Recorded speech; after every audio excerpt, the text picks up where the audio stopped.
Em nome do Pai, e do Filho, e do Espírito Santo. Amém. Sermão de São João Maria Vianney. Eles pertencem ao mundo. Uma parte, e talvez a maior parte das pessoas, está totalmente envolvida com as coisas deste mundo. E neste largo número, existem aqueles que se julgam felizes por terem suprimido todo e qualquer sentimento de religiosidade, todo e qualquer pensamento sobre a vida eterna. Aqueles que fizeram de tudo o que estava em seu poder para apagar da memória a terrível recordação do julgamento, no qual um dia todos nós teremos que nos apresentar e prestar contas. Durante o curso de suas vidas, eles usam de tudo quanto é artimanha e frequentemente até suas posses para atraírem para o seu modo de vida tantos quanto puderem. Eles já não acreditam em mais nada. Aliás, eles até sentem um certo orgulho em se exibirem mais ímpios e incrédulos do que realmente são, para poderem convencer os outros a acreditarem não em verdades, mas sim em falsidades, que vão fincando raízes no coração daqueles que são influenciados por eles. Durante um jantar que Voltaire deu num certo dia para seus amigos, um bando de ímpios, ele rejubilou-se, porque, entre todos os presentes, não havia um sequer que acreditava em religião. Embora no fundo ele próprio ainda acreditava. Tanto é verdade que ele demonstrou isso claramente na hora de sua morte. Naquele momento crucial, ele ordenou com grande pressa que um sacerdote fosse levado à sua presença para reconciliar-lhe com Deus. Mas foi tarde demais.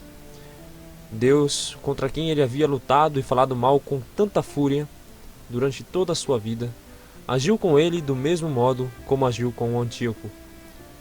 Deus simplesmente o abandonou à fúria dos demônios. Naquele momento de pavor, Voltaire tinha apenas o desespero e o pensamento da condenação eterna que lhe estava destinada. O Espírito Santo nos diz: o tolo diz em seu coração: não existe Deus. Mas é apenas a corrupção de seu coração que o leva a cometer tais excessos. No fundo, ele não acredita nisso. Ou seja, aquelas palavras Deus existe nunca desaparecerão inteiramente de seu coração.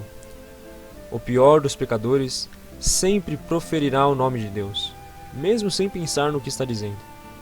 Mas deixemos esses blasfemos de lado. Felizmente, apesar de vocês não serem tão bons cristãos como deveriam ser, graças a Deus, vocês não estão entre esse tipo de gente. Mas então, vocês me perguntarão, afinal, quem são essas pessoas que estão parcialmente do lado de Deus e parcialmente do lado do mundo? Bem, meus caros filhos, permita-me descrevê-los. Eu vou compará-los, se me permitirem usar o termo, com cachorros que correm atrás do primeiro que os chamar ou lhes acenar. Vocês podem segui-los do amanhecer até o fim do dia, do início do ano até o final. Estas pessoas veem o domingo simplesmente como um dia de descanso ou de lazer. Nesse dia, eles ficam mais tempo na cama do que nos dias de semana, e ao invés de se entregarem a Deus de todo o seu coração, eles nem sequer pensam no Altíssimo. Alguns deles estarão o tempo todo pensando em como será o seu dia de lazer.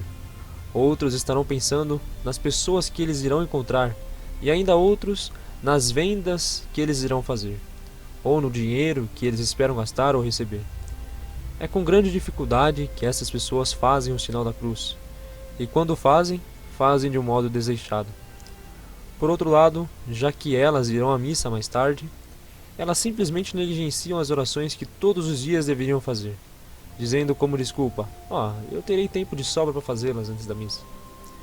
Essas pessoas têm sempre algo mais importante a fazer antes de se prepararem para ir à missa e, apesar de terem planejado orar um pouco antes de saírem para a igreja, dificilmente conseguem chegar a tempo para o início da missa.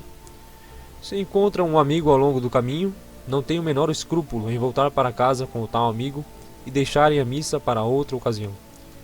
Mas, porque ainda querem se parecer bons cristãos, tais pessoas acabarão por irem à missa, talvez algum tempo mais tarde, embora sempre o fazendo com relutância e achando um infinito aborrecimento.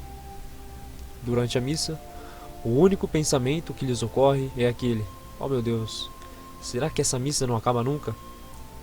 Você também pode observá-los dentro da igreja, especialmente durante a homilia, olhando sempre de um lado para o outro, perguntando à pessoa do lado pelas horas e assim por diante. Uma boa parte delas fica folheando o missal, como se estivessem procurando por algum erro de impressão. Há outras que podemos ver dormindo e até mesmo roncando, como se estivessem confortavelmente deitadas numa cama. Quando acordam assustadas, o primeiro pensamento que lhes vem à mente não é aquele de terem profanado um local santo, mas sim este: oh meu Deus, esse padre ainda está falando? Será que esse sermão não termina mais? Desse jeito eu não volto mais.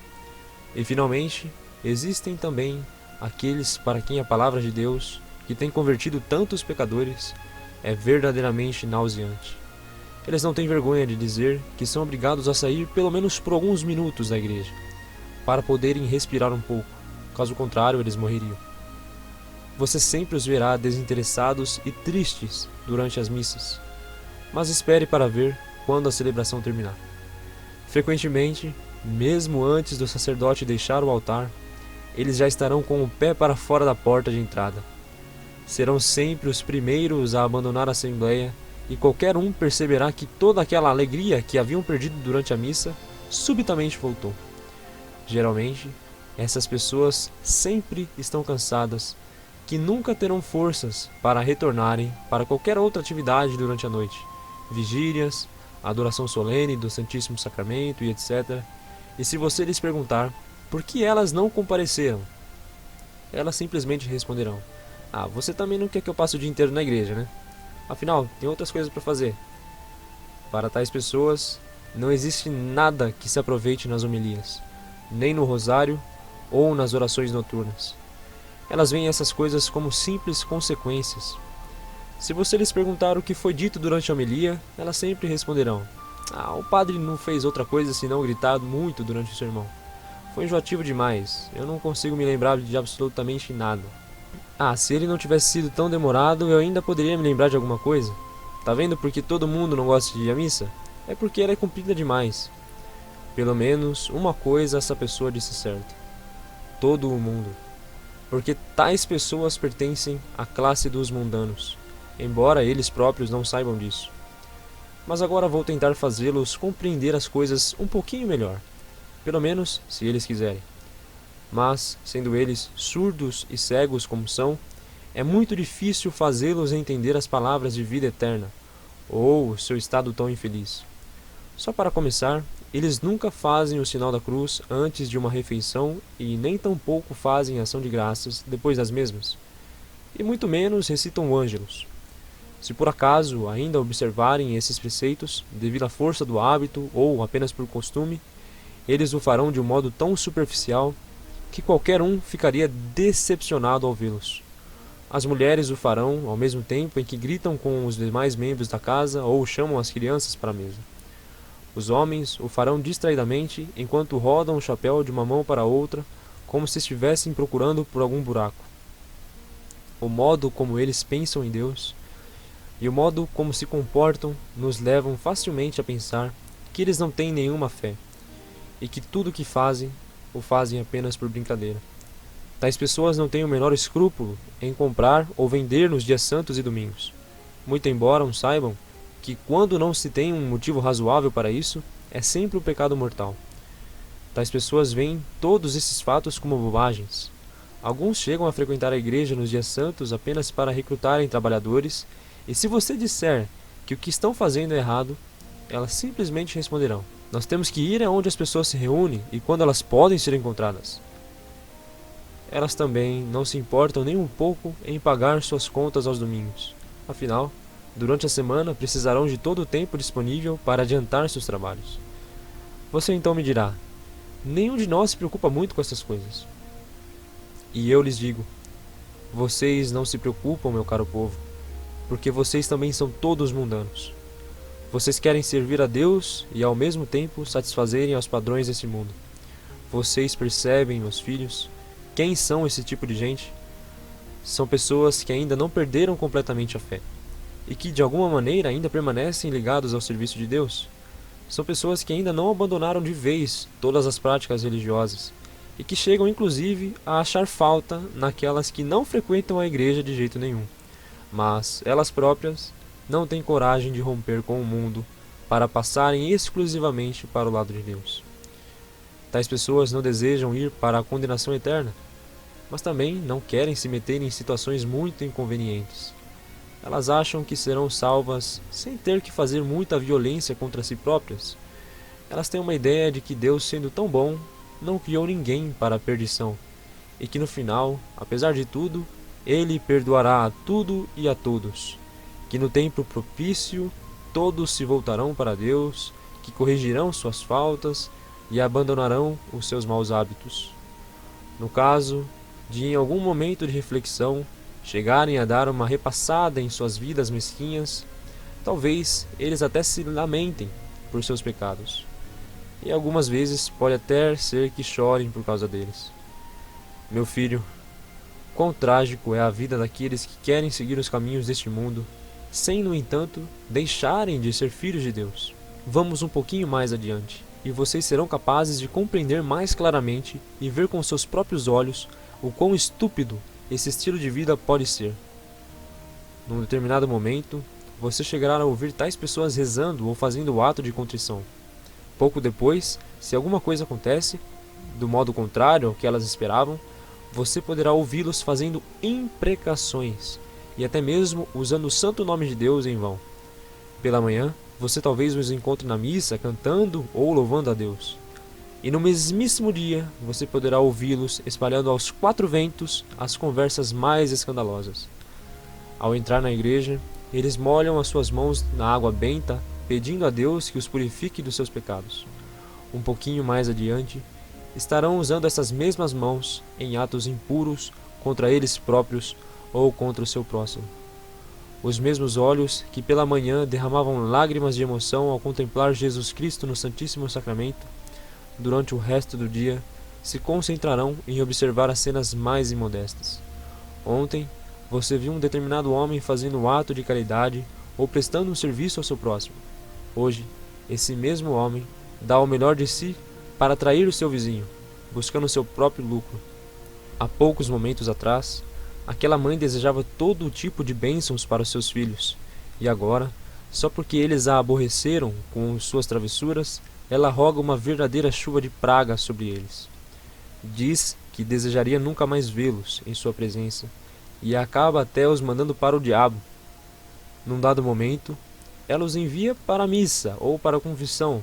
Já em outro momento, ela os envia para os bailes, ou pelo menos faz de contas que não sabe que eles se encontram lá, ou até mesmo, se chegar a proibir, sempre o fará com um sorriso nos lábios, deixando perceber que mais aprova do que condena. Numa determinada ocasião, essa mesma mãe dirá à sua filha para ser recatada e não se misturar com as más companhias, e dali a pouco estará permitindo que sua filha passe horas a sós com o rapaz, sem dizer uma só palavra. Não preciso dizer mais nada, minha pobre mãe. Vê-se claramente que você está do lado do mundo. Você até acha que está servindo a Deus por causa das práticas exteriores, de religiosidade que você pratica, mas você está enganado. Você pertence àquela classe de gente da qual o próprio Jesus Cristo disse: ai do mundo. Observe bem essas pessoas que pensam estar servindo a Deus, mas que estão vivendo verdadeiramente segundo as máximas do mundo. Elas não têm o menor escrúpulo em tomar as coisas do seu vizinho, quer seja alguns pedaços de lenha ou frutas, ou mesmo milhares de outras coisas. Sempre que forem lisonjeadas ou elogiadas pelo que fazem em termos de religião, sentirão um grande orgulho por suas ações. Tais pessoas são sempre muito entusiasmadas em dar bons conselhos aos outros. Mas deixe que elas sejam submetidas a algum contratempo ou calúnia, e vocês verão como elas se comportam por terem sido tratadas de tal modo. Ontem estavam dispostas a fazer todo o bem desse mundo àquele que as ofendeu.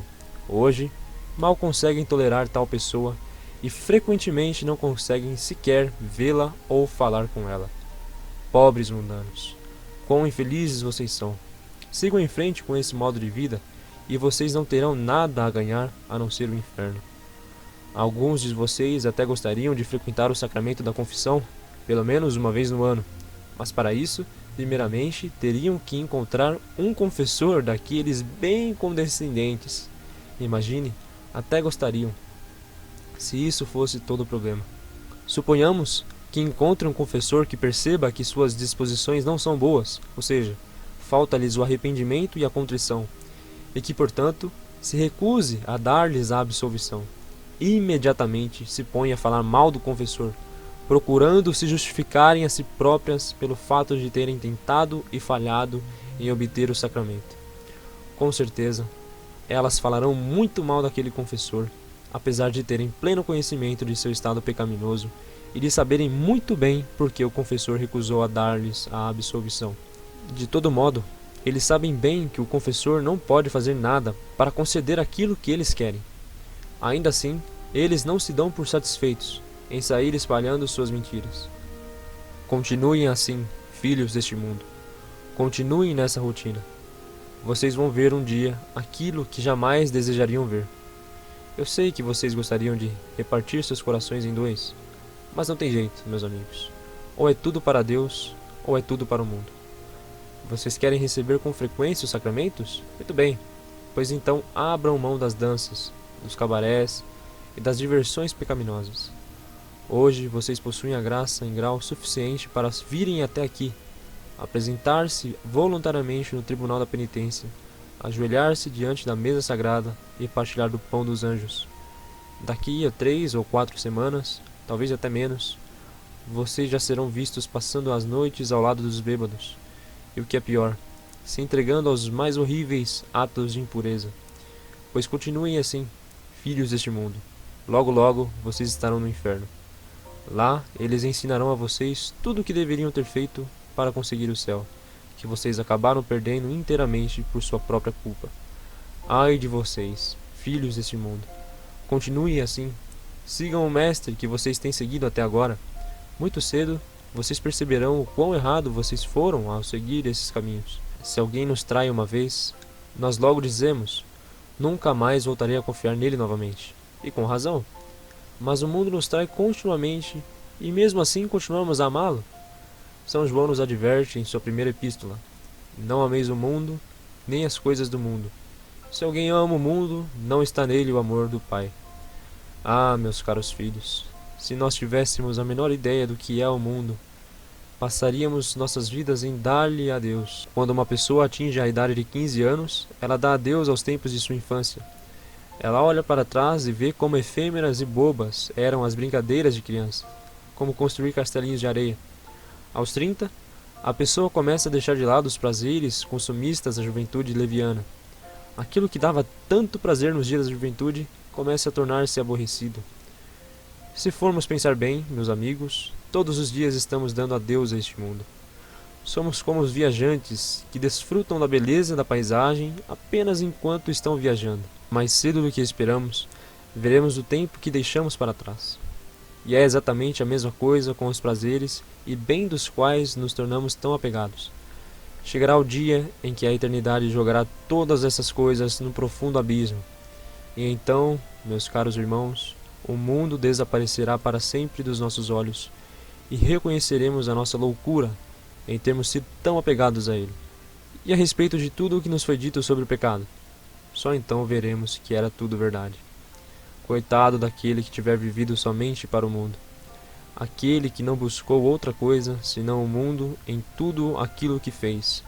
De repente, todos os prazeres e alegrias do mundo já não mais existem. Tudo estará escapulindo de suas mãos. O mundo, suas alegrias, todos os prazeres que ocupavam seu coração e, o que é pior, também a sua alma.